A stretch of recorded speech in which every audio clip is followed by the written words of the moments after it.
பிரமியூட்டக்கூடிய ஒரு மாமனிதன் உயர்த்திரு ஐயா சந்திரசேகர் ஐயாவை நம்ம அறிமுகப்படுத்துறோம். அவங்களுடைய துணைவியார் மேடம் கலைமதி.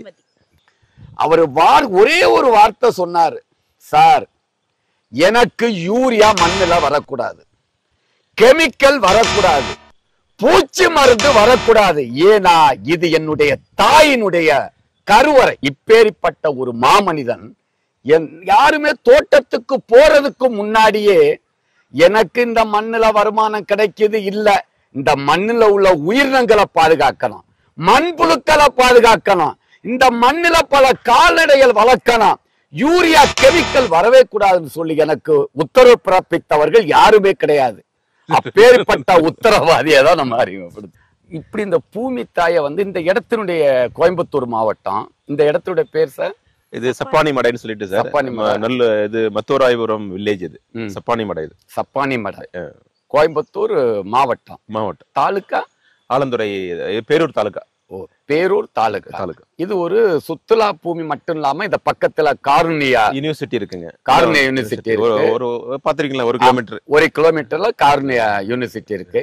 அந்த சிறுவாணி குடிநீர் சொல்லுவாங்க ரிவர், அது இங்கிருந்து எவ்வளவு, ஒரு 5 கிலோமீட்டர், 5 கிலோமீட்டர். ஈசா ஒரு 5 கிலோமீட்டர். வேலி ஓரம் கம்ப்ளீட்டா மகோக்கனி. ஆமா, அல்லது ஆப்பிரிக்கன் தேக்கு. இந்த வேலி இருக்குன்னு, வேலி எங்குபே மகோக்கனி, ஆப்பிரிக்கன் தேக்கு, தேக்கு, கருங்காலி, மலைவேம்பு, குமிழ் தேக்கு இல்லாத மரமே இருக்கக்கூடாது. வேலி ஓரம் 7 அடிக்கு 1 மரப்பயிர்கள், அனைத்து மரப்பயிர்களும் வேலிக்கு உள்ள வைக்கணும். சரி சரி. நம்முடைய தாத்தா கொள்ளு தாத்தா காலத்துல யூரியாவை போட்டாங்க. யூரியா காத்துல இருக்கு.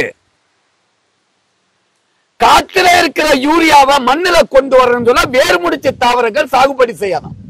சனப்பு, தக்கப்பூண்டு, கொளிஞ்சி, அகத்தி, தட்டப்பயிறு இதெல்லாம் தோட்டத்துல போடணும். அது யூரியாவை உற்பத்தி செய்யற ஃபேக்டரி. யூரியாவை மண்ணுல உற்பத்தி செய்யணும், ஃபேக்டரியில உருவாக்க கூடாது. இல்ல அதுக்கே இதுக்கே அந்த மாட்டு புல்லுது இருக்குல்ல, யூரியா வீசி விடுங்க. வீசி விடல. நீங்க யூரியாவை மாட்டு தீவன புள்ளிக்கெல்லாம் யூஸ் பண்ண வேணாம். நான் சொல்றேன், மாட்டினுடைய யூரினா எடுங்க. யூரினா கலெக்ட் பண்ணுங்க. ஒரு நாளைக்கு ஒரு பசுமாடு 30 கிலோ சாணி 15 லிட்டர் யூரினா கொடுக்கும். 15 லிட்டர் யூரினா கலெக்ட் பண்ணுங்க. 150 லிட்டர் தண்ணியை கலந்துருங்க. வாய் மடை போமா, வாய் மடையில தண்ணி பாயும் போது இதை கொஞ்சம் கொஞ்சமா கலந்து அந்த இதுக்கு விடுங்க, அந்த புல்லுக்கு. இல்லையா சாணி அதையும் கரைச்சு விடுங்க. சரி சரி. ஆனா தண்ணி மிஸ் ஆகணும். யூரின்ல யூரிக் ஆசிட் இருக்கு. யூரின்ல உப்பினுடைய அளவு அதிகமா இருக்கும். நேரடியாக யூரினை நீங்க செடிகளுக்கு வெட்டி சொன்னா கண்டிப்பா செடிகள் பட்டு போயிடும். அப்ப நீங்க என்ன ஆகுன்னு சொன்னா 10 மடங்கு 1 லிட்டர் யூரினுக்கு 10 லிட்டர் தண்ணி. சரி சரி. அப்ப நீங்க என்ன செய்றீங்கன்னு சொன்னா, அந்த யூரினையும் வாய் நல்லா புரிஞ்சிருக்க சிம்பிள் கான்செப்ட் தாரேன். யூரினையும் அந்த மாட்டினுடைய சாணியையும் ஒரு குழி தோண்டி, ஒரு குழி தோண்டி அதை கம்ப்ளீட்டா காங்கிரீட் போட்டு அதுல கலெக்ட் பண்ணணும். அதுலதான் தண்ணி விழுகணும். நீங்க போர் தண்ணி இருக்குன்னு, அந்த போர் தண்ணி அந்த குழிக்குள்ள விழுகணும். சரி சரி. அந்த சாணியும் யூரினும் மிஸ் பண்ணி தோட்டம் முழுவதும் பாயணும். அப்ப நீங்க பில்டர் டேங்க்ல கொடுத்த யூரினை மட்டும் தண்ணியோட கலந்து விடுங்க. சாணி மற்றதெல்லாம் பஞ்சகவியா தயாரிங்க. யூரினை மட்டும் தண்ணியோட விடுங்க. சரிங்க, ஓகே பண்ணிக்கலாம். மீது சாணியை பஞ்சகவியாவுக்கு பயன்படுத்துங்க. பஞ்சகவியா தயாரிக்கிறது உங்களுக்கு தெரியும். கார்பரேட் கம்பெனி விவசாயம் என்ற போர்வையில இந்த செடிகளையும் கையெழுத்த வச்சுட்டான். கெமிக்கல் போடு, யார வளப்படுத்த? விவசாயிகளுடைய கோமணத்தை அறுத்து கார்பரேட் கம்பெனி வளர்ந்துகிட்டு இருக்கு. என்ன ஊடு பயிர் போடுறன்னு சொன்னா, இந்த மண்ணை பொறுத்தளவு இந்த மண் என்ன மண்ணுன்னு பாத்தீங்கன்னு சொன்னா, இது கரிசன் மண் வகையை சார்ந்தது. கீழே போக போக செம்மண் வரும்.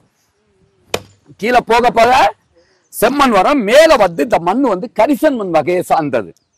இந்த மண்ணினுடைய தன்மை என்னன்னு சொன்னா, இந்த மண்ணுக்கு அதிக தண்ணி கொடுக்க கூடாது. சரிங்க. ஒரு மண்ணுல வந்து வளமான மண்ணுன்னு சொல்ல 3 இருக்கணும். களி, மணல், சில்ட், வண்டல். இந்த 3மே இதுல இருக்கு. ஓ 3 இருக்குங்களா?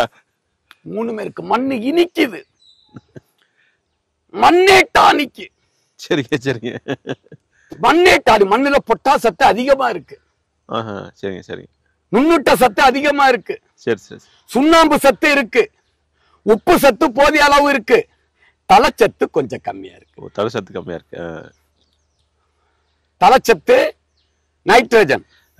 நைட்ரஜன் காத்துல இருக்கு. நீங்க செய்ய வேண்டியது வருஷத்துக்கு 1 தடவையோ 2 தடவையோ 3 தடவையோ அந்த இது இருக்கணும். உளுந்து, பாசிப்பயிறு, தட்டப்பயிறு கலக்க விதைங்க. மிக்ஸ் பண்ணி அங்க ஸ்பிரிங்க்லர் போடுங்க. சரிங்க. ட்ரிப் வேணாங்களா? ட்ரிப் வந்து தென்னைக்கு மட்டும் போடுங்க. சரிங்க. மற்றதுக்கு ஸ்பிரிங்க்லர் போடுங்க. சரிங்க. ஏர் கன் சொல்லுவோம். ஆமா மேடம், நல்ல லாபத்துக்குள்ளது சோயா விதைங்க. சோயாங்களா? சோயா 70% புரத பொருள் இருக்கு. ஓகேங்க. சோயா மார்க்கெட்ல நல்ல விலை போகுது. அந்த கழிவுகளை உரமா மாத்தலாம். அப்ப நீங்க ஊடு பயிர்ல முதல் கொடுக்க வேண்டிய இடம் சோயா. சோயா. ரெண்டாவது வாழை போடுங்க. இதுல வாழை போடலாம். வாழை, செவ்வாழை போடணும். சரிங்க சரிங்க. செவ்வாழை ஒரு தார் வந்து 25 to 30 கிலோ வரும்.